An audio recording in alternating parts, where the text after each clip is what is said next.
네네. 왜 이렇게 날 괴롭히냐라고 생각하는 순간 네. 망하는 겁니다. 아, 네. 그럼 그러면 안 돼요. 네, 네. 약간의 상징성? 아, 그러니까 예전부터 내려오던 네네. 로펌은 수평으로 있는 거 아니에요? 약간 그런 네네. 그 고정관념을 따라간 것일 수도 있어요. 네네.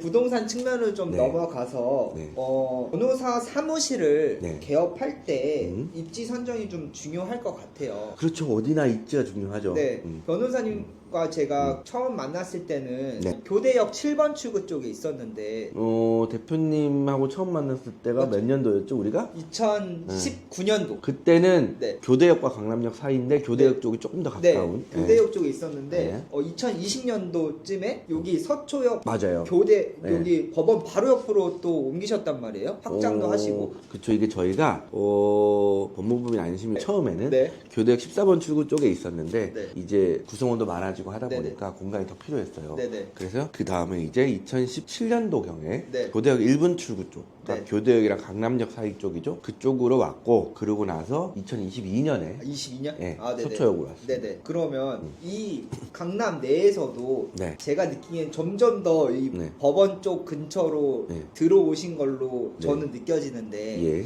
혹시 입지를 이렇게 선정하신 이유가 있으실까요? 일단은 네. 사실 저희가 항상 입지에 대해서 중요하게 생각하는 건 그거예요. 그 서초역이랑 네. 삼성역까지 사이에서는 어디에나 로펌이 있습니다. 맞습니다. 그렇기 때문에 서초역과 삼성역 사이에 테헤란로 네. 그쪽 라인에서는 사실 어디에 들어가도 상관이 없어요. 오, 정말요? 네, 그럼요. 지금도 많고. 네. 대형 로펌은 오히려 그 서초동보다는 약간 네. 강남 쪽에 더 있습니다. 오. 테헤란로의 네네. 강남 부근. 네. 저희는 이제 그 테헤란로가 아니죠. 여기 서초대로 네. 이쪽인데 어차피 서초대로에서 넘어가면 이제 테헤란로니까 테헤란로. 그 라인이잖아요. 네네. 근데 오히려 이제 그 법원 근처에 있는 펌들은 네. 크기가 아주 크진 않아요. 아. 그런데 대형 펌들은 좀 더 강남 쪽에 있고 대신에 이제 중요한 건 이거죠. 대로변에 항상 있어야 됩니다. 오. 네. 저희 대로변 아닙니까? 맞습니다. 네. 그리고 또 저희가 장점이 네. 서초역 8번 출구 나오자마자 맞아요. 바로 저희 간판이 보이잖아요. 맞아요. 몇 발짝 안 걸어오면 바로. 좀 있잖아. 맞습니다. 옛날에 14번 출구에 있을 때는요. 네. 비도 안 맞았어요. 14번 출구에 딱 내리면 네. 그냥 바로 앞이 우리 사무실 그거였어. 1번 출구에 있을 때도 안 멀었잖아요. 맞아요. 지금도 엄청 가깝잖아요. 맞습니다. 8번 출구에서 내리면 보여요. 맞아요. 대로변에 일단은 대중교통이 편리해야 됩니다. 네네. 왜냐하면 네. 이게 뭐 서초 강남이 사실 다 그렇겠지만 주차가 되게 불편해요. 땅값이 비싸서 그런지 주차할 자리가 많이 있지 않습니다. 네. 저희는 사실 주차가 충분해요. 그런데 대부분의 로펌이 그렇지 않은 사정이 많아요. 주차장 너무 좋더라고요. 그죠? 네. 그런 걸 보고 고르는 거예요. 아니 근데 네. 이렇게 대로에 있고 네. 역에 가깝고 네. 누가 모릅니까? 네. 주차 조건하면. 네. 근데 비싸잖아요. 그러니까 많이 벌어야죠. 아. 그러니까 이제 네. 처음에는 네. 사실은 방문 주차 한 대도 빡세. 맞아요. 근데 이제 조금씩 크다 보면 네. 사무실을 키워 나가잖아요. 네네. 그러다 보니까 이제 저희도 여기까지 왔고 이미 10년이 넘었으니까 이제 아무래도 변호사 사무실 같은 경우에는 어디가 안 그렇겠냐마는 네. 거의 이제 서초대로와 그다음 테헤란로 네. 이쪽 라인에 있어야 되고 네. 그다음에 이면도로보다는 당연히 네. 대로변이 좋고 그다음에 제일 중요한 것 중에 하나가 대중교통과의 편리성. 이런 것들이 사실 중요하고 네네. 물론 이제 법원 근처니까 법원 가기가 편하죠. 네. 그런데 이제 문제는 저희가 중앙지방법원 사건만 있는 게 아니에요. 오히려 네. 중앙지방법원 사건은 반 정도밖에 안 돼요. 네네. 그렇지 않겠습니까? 그렇죠. 전국 법원, 검찰청, 경찰서를 다 가야 되기 때문에 네. 사실은 너네가 서초동에 있느냐라는 거는 네. 약간의 상징성? 아, 그러니까 상징성? 예전부터 내려오던 네네. 로펌은 서초동에 있는 거 아니에요? 약간 그런 네네. 그 고정관념을 따라간 것일 수도 있어요. 네네. 근데 물론 이제 중앙이 크기 때문에 네네. 상대적으로 중앙에 가까우면 편하긴 하죠. 네네. 근데 사건은 중앙에만 있는 게 아닙니다. 알겠습니다. 그러면 네. 여기 강남에 변호사 사무실을 개업하신 변호사님도 계시겠지만 네네. 타 지역에 또 대로가 아닌 곳에도 개업하신 분들이 계시잖아요. 그런 곳에도 금액적인 거 말고도 좀 장단점이 있을 것 같긴 해요. 혹시 주변 지인 변호사님들 중에 이렇게 대로에 좋은 곳 말고 조금 이면에 떨어진 강남 외 지역에서 하시더라도 좀 알차게 잘하고 계신다 하신 분들 계실까요? 실제로 네. 저희가 이제 아는 분들 중에서도 그 소사무실 네네. 그런 곳에 계시는 분들도 있어요. 네네. 그런데 이제 그분 워낙 잘하시고 네. 하다 보니까 소문이 많이 나셔가지고 비용은 정말 거의 눌러 박는 수준으로 하는데 네. 수익은 꽤 많이 나시는 그런 분들도 있습니다. 네. 그런 분들의 특징은 일을 굉장히 잘한다. 그렇죠. 그러니까 약간 네. 어떤 특정한 분야에 좀 나이스한 성과를 올리시는 분들이 있고 네. 그런 분들이 상대적으로 약간 그런 분들이 워라밸을 좋아하시는 아, 분들이 있어요. 그러니까 사건 자체가 그렇게 많지 않은데 네. 비용이 저렴하고 하다 보니까 본인 시간 쓰실 거 충분히 쓰시면서 방법이. 그 적은 사건에 집중해가지고 네. 고수익 올리는 어. 그런 분들도 사실 있는데 네네. 저희는 이미 호랑이 등에 올라탔기 때문에 맞아. 그러면 처음 이제 변호사 사무실을 개업하려는 네. 그 변호사님들에게 네. 사무실을 구하거나 처음에 또 우리가 비용 때문에 고정비 그렇죠. 때문에 그런 소호 사무실을 검토를 안 할 수가 없어요. 혹시 맞아요. 조언을 좀 해주신다면 어떤 조언을 해주시고 싶으세요? 저는 사실 개업할 때 자존심이나 이런 건 다 버렸습니다. 그러니까 도움을 받을 수 있으면 최대한 받고 네. 뭐 그런 게 사실 중요하잖아요. 중요합니다. 그래서 이제 능력이에요. 주변에 있는 분들에게도 조금이라도 뭐 인사이트를 얻을 수 있으면 얻으려고 노력하고 하는데 요즘의 추세는 사실 단독 개업을 잘 안 하는 추세인 것 같아요. 아 단독 개업. 왜냐하면 제가 얘기하는 단독 개업이라고 하는 거는 네. 소위 말해서 김태규 뭐 변호사 사무실 이렇게 차리는 게 아니에요. 거의 대부분 업소 생활이나 회사원 생활을 하시다가 네. 이제 개업 변호사가 되겠다라고 하시는 분들은 로펌에 파트너로 파트너. 들어오는 분들이 많죠. 네. 왜냐하면 이미 로펌은 그런 그 각종 모든 시설이나 이런 것들이 다 구비가 돼 있잖아요. 네네. 그러다 보니까 아무래도 개업을 처음 해보시면 네. 그런 부분에 대해서 잘 모르실 수도 있단 말이에요. 네네. 그러다 보니까 이제 내가 단독으로 개업하기보다는 이미 구성원이 꽤 있는 네네. 그런 로펌에 구성원으로 들어오는 네. 그런 경우가 대부분인 것 같고 또 이게 장점이 뭐냐면 어차피 이제 로펌 자체는 되게 커서 대표님 보시기에도 이 비용이 이렇게 많이 나가서 어떡해요 라고 하지만 맞아요. 그런 비용들을 구성원들이 다 쉐어하거든요. 그렇다 보니까 제가 대표긴 하지만 네. 대표가 다 몰빵해서 책임만 지지 일단 비용 자체는 쉐어를 하기 때문에 네네. 그런 뭐 대부분의 로펌들이 네. 그런 방식을 취하고 있습니다. 그럼 이런 로펌의 파트너 변호사가 된다는 건 네. 좋은 시설과 서비스를 이용하면서 비용은 좀 저렴하게 할 수 있다는 장점이 있겠죠. 대표님 생각을 해보세요. 네. 내가 단독으로 해가지고 그 변호사 사무실 같은 경우 네. 이제 단독으로 해가지고 그 어떤 건물을 임차해서 네. 사용한다고 하면 생각보다 부대 비용도 많이 나가요. 많이 나가죠. 그런데 안 보이는 돈이 많아 월세 이외에. 그럼요. 이미 이제 차려진 곳에 네. 들어온다라고 하면 협의를 해가지고 정해진 비용을 쉐어하고 들어오는 거기 때문에 오히려 비용적인 측면에서도 나을 수도 있어요. 시간이랑 에너지 이런 것도 확 줄여줄 수 있을 것 같아요. 그럼에도 불구하고 저는 중개사기 때문에 많은 개업을 시켜야 된단 말이에요. 그럼요. 그렇기 때문에 네. 대표님 같은 경우에는 네. 어떤 분들이 나가면 좋다. 큰 로펌을 네. 큰 사무실에다가 갖다 박아야지. 아, 네, 그게 훨씬 더 중요하죠. 그러면 이제 그 로펌 자체는 워낙 이제 크고 하기 때문에 네네. 비용이 많이 들 거기 때문에 대표님도 굉장히 신경 써서 중개를 하실 거고 중개를 그럼 한다면 소규모보다는 큰 데들의 더 큰 데 확장. 로펌 같은 경우에 네. 그렇습니다. 근데 이제 네. 아무래도 이제 단독 개업 같은 경우에는 사실 대로변으로 나오기가 쉽지 않아요. 맞아요. 왜냐하면 비용이 워낙 많이 들기 때문에 맞습니다. 게다가 대로변 건물들은 조금 평수가 큰 경우가 많잖아요. 맞습니다. 그런데 뭐 변호사 1명, 그 다음에 직원 뭐 한두 명 이렇게 있는 사무실은 사실 평수가 그렇게 넓을 필요가 없거든요. 네네. 근데 그렇게 요즘에 잘 안 하려고 하다 보니까 아무래도 이제 대형 펌들의 중개를 하시는 건 대박이죠, 그러면. 네. 많은 소개도 좀 부탁드리고.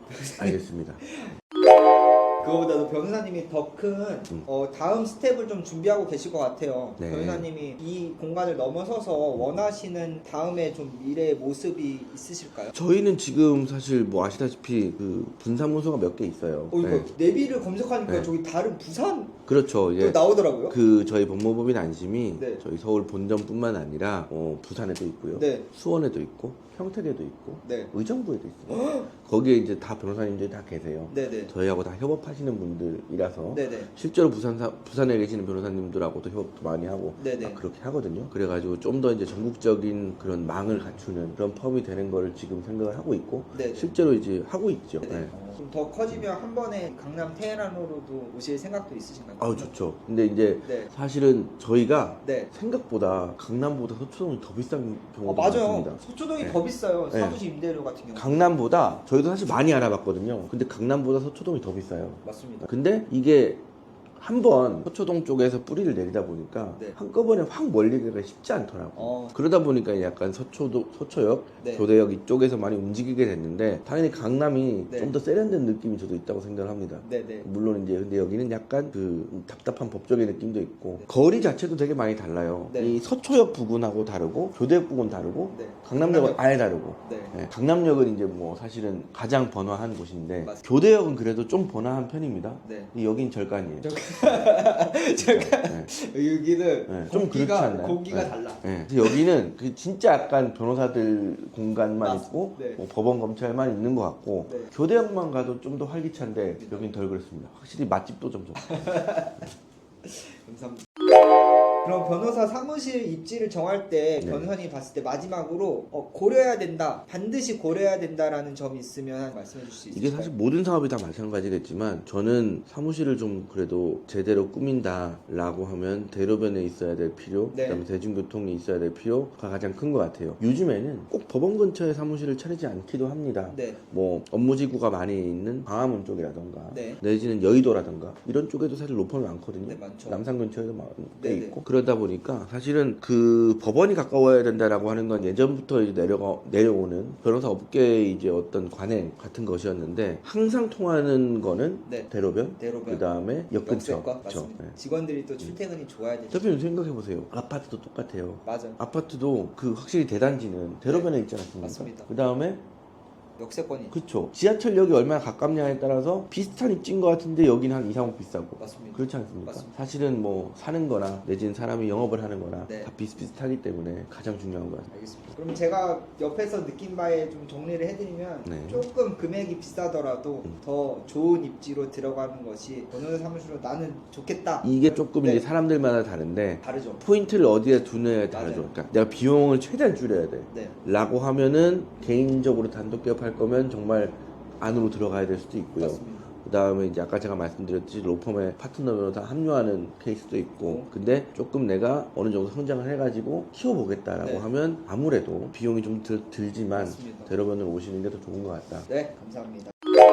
그러면 혹시 지금 네. 변호사 개업을 준비하시거나 변호사란 직업을 네. 준비하시는 분들에게 좀 한마디 부탁드리겠습니다. 이게 사실 제가 변호사를 해보니까 서면을 얼마나 잘 쓰느냐 물론 그런 거 되게 중요한데요. 그런 것들은 변호사에게는 당연히 갖춰야 될 능력입니다. 그냥 네. 서면을 잘 쓴다 내지는 뭐 사건 파악을 정확히 한다 변호사가 기본적으로 갖춰야 되는 자질인 것 같고요. 결과적으로 저 변호사가 얼마나 잘 운영을 하느냐라고 하는 것은 결국은 이제 그 인간관계 인성 이런 것들이 사실 제일 중요한 것 같아요. 결국은 변호사 업계뿐만 아니라 다른 모든 곳에서도 보면 그 자기가 하는 업무에 전문성을 갖춰야 되는 건 사실 당연하거든요. 맞습니다. 그러니까 물론 전문성이 떨어진다. 그럼 보완을 해야죠. 네. 근데 그게 어느 정도 비스무리하게 갖추어지는 상황에서는 사실은 의뢰인과의 관계 이런 것들도 되게 중요해요. 왜냐하면 그 변호사 같은 경우에는 굉장히 그 긴장 상태에 있는 그런 갈등 상황을 맞이하고 있고 네. 의뢰인들도 병원 가면 의사분들이 만나는 의뢰인들은 다 아프잖아요. 맞아요. 몸이 아프잖아요. 근데 저희가 만나는 의뢰인들은 마음이 다 사회적으로 아파. 그렇죠. 아프죠. 그러니까 돈으로 아프든지 아니면 내가 지금 감옥에 가 있든지 네. 이렇잖아요. 맞습니다. 그렇기 때문에 엄청 후달리시는 분들이 많단 말이에요. 맞습니다. 내지는 억울하신 분들, 억울한 분도 있고 네. 분한 분도 있죠. 네. 내가 쟤를 잡아야 되는데 네네. 이런 쉽게 말해서 감정적으로 좀 올라와 있는 분들이 많기 때문에 네네. 그런 감정을 얼마나 잘 케어하느냐의